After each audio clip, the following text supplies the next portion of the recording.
3 స్టోరీలు వీటి గురించి పెట్టేసావు. అవును. నెక్స్ట్ స్టోరీ వచ్చి నీ ఫ్రెండ్తో కలిసి మంచిగా ఒక సాంగ్ పాడుతూ ఒక రీల్ పెట్టావు. అది ఎందుకు పెట్టావు?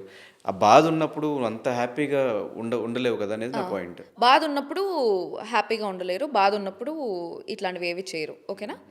నీకు బాధ లేదా? మీ మమ్మీకి బాగాలేదు కదా, ఇప్పుడు ఎందుకు ఇంటర్వ్యూ చేస్తున్నావు? నా వర్క్ అది, ఇది నా వర్క్ అది. I am an entertainer. I am pledge to do some entertainment to people. నేను బిగ్ బాస్ హౌస్లో ఉన్నప్పుడు కూడా అదే చెప్తున్నాను, ఐ విల్ ఎంటర్టైన్ యూ ఏం జరిగినా కూడా అని చెప్పేసి. బిగ్ బాస్ బజ్ జరిగే సిచ్యువేషన్లో మా ఇంట్లో ఎంత ఘోరమైన సిచ్యువేషన్ అంటే, ఎంత గొడవలు జరుగుతూ ఉన్నదంటే, సాయంత్రం ఫుల్ గొడవేసి మైండ్ పోయి ఎక్కడైనా తల కొట్టేసుకుందామా అనేలాంటి ఫ్రస్ట్రేషన్ ఉండేది నాకు. అట్లాంటి ఫ్రస్ట్రేషన్లో కూడా నేను పోయి శ్రీదేవి డ్రామా కంపెనీలో వాళ్ళు జోక్లేస్తూ ఉంటే నవ్విన సిచ్యువేషన్స్ ఉన్నాయి.